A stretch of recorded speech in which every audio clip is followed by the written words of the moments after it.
Welcome back to Ferocious Education. This is Ed. Today we are going to be talking about Iterum Therapeutics, going with the ticker ITRM. Hopefully, I'm going to be able to give you a good amount of updates towards this one, followed by technical analysis. So without further ado, let's jump right into this one. So ITRM, my last video, is in the description below, but let's start off with some of the latest news that this one is currently impacting. For instance, let's get on towards the one on May 27th, 2021, just last night, depending on when are you watching this video. Of course, depending on when are you watching this video.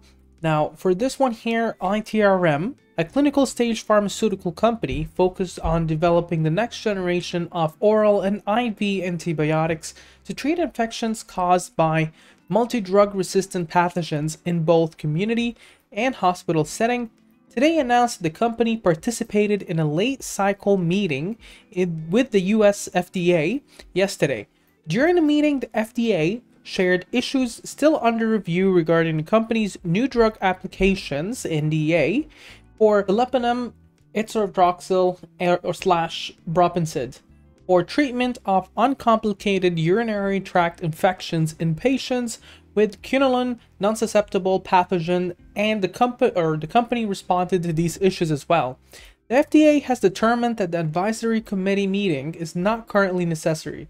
The review of the NDA is ongoing, and the company will be informed that the FDA continues to work towards the PDUFA goal of July 25th, 2021. And we can go a little bit further as well towards the first quarter one results, etc. But before that, if you'd like to see more contents like this, make sure to scroll down below, click that like button, and drop the subscribe button right on here on the bottom right corner, and turn on your notification button. If you'd like to join our Discord, the link is in the description below as well. Now, a quick thing relating towards some of the latest highlights right on here, and I'm going to zoom in quickly in case you ever want to pause and read it. So some of the highlights and recent events.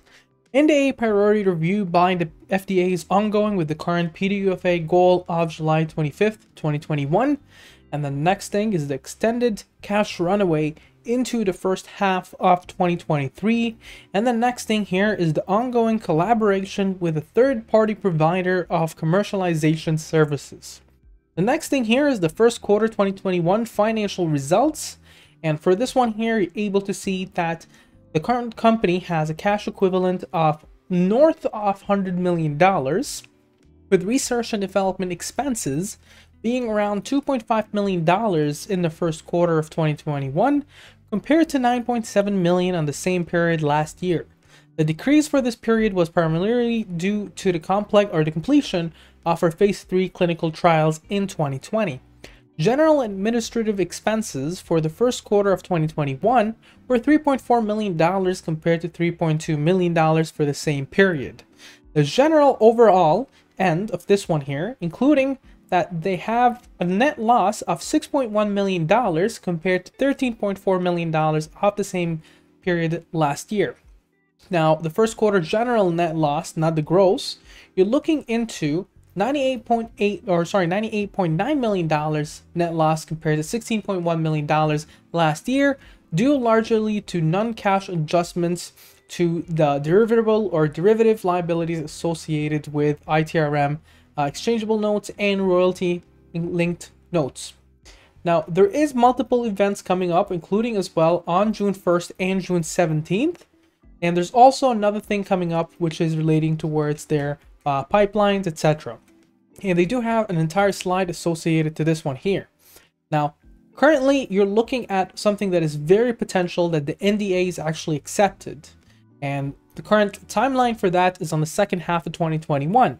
And the big reason why it's moving is really relating towards that approval. And you're looking at a PDUFA current target towards July 25th. And that is currently a very interesting timeline. And a lot of people are trading this one and trying to scalp it for a quick buck towards that date. Now, the news towards the update itself is seen as something that is definitely bullish. Now, another thing we're looking at here is institutional buyers. Generally speaking, institutional buyers for the month of May have been a lot more bullish than bearish, with hundreds of thousands of shares being added in the last 3 weeks alone. Now, when we move on towards things like price over book, etc., it is comparable with the market in general, but keep in mind that a big part of this company is with research and development. Now, Gabelli & Co. upgraded this one today from sell to hold, and HC Wainwright upgraded this one on the 15th of March from neutral to buy with a price target of 250. So now we can move on towards technical analysis. Now, from a technical analysis standpoint of view, things are really looking interesting. For instance, the price point is for the first time in a while above all moving averages, making it incredibly bullish on every part of the moving averages. Now, the next thing is ADX, which suggests currently sitting at 2386, and that itself suggests that there's a possibility of a very strong trend to continue on. Now, William%R shows this one is overbought, but I'm not going to give it much weighting because it's been showing that for a while. And the MACD and momentum both are showing continuously increasing and stronger push on a bullish side. Now, this is definitely a trend from what I see relating towards the technicals. Now, from the current stochastic fast and stochastic slow, both are suggesting that it's very likely for this one to continue pushing on towards the next resistance.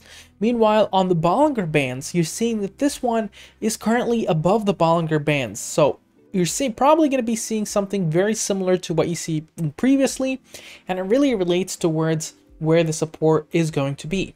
Now, volumes have been picking up insanely, and the unbalanced volumes are one of the highest it's been almost ever since, I would say, early March. Now, when you're looking at the charts, significant Fibonacci support is there right on at 142. Below there, you're looking at 105. Significant resistance level on the Fibonacci retracements is 173, 203, 246, and the $3 level. And if we were to go ahead and take a few lines towards the price line action, you're seeing a very strong support sitting at 142.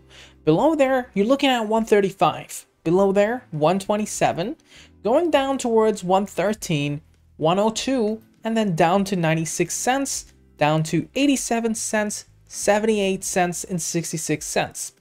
Coming on towards resistances, what you're looking at is a significant resistance at the 152, 166, 181, going upwards to $2 and then 212, following to that by 237 and 272.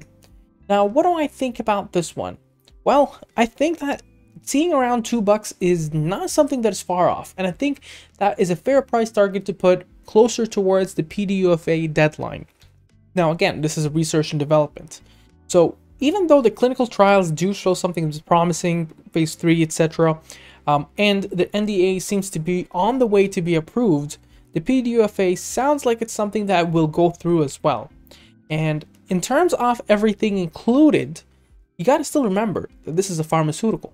They burn a lot of cash, but nonetheless, this is a very interesting bet that is definitely looking to perhaps trade on FDA news sometimes in the near future, and thus I would say bullish in the shorter term with high volatility. Longer term, it really is dependent on the trials and whether they're actually very successful in the future with other pipelines or not. What do you think about this ticker? Make sure to mention down in the comments below. Share, subscribe, and like it. Have a wonderful day. Now, if you made it this far into the video, I do recommend that you go ahead and join our Discord server. There's a lot of amazing folks in here. We do a lot of discussions here into the trading floor throughout the day. A lot of people are in there, and we do ask questions. You can ask me any question you would like on there. We do post research and DDs, and we hold weekly chat sessions. And we also do have a lounge in there. So make sure to actually join that and join the fun there. Have a wonderful day and a good one.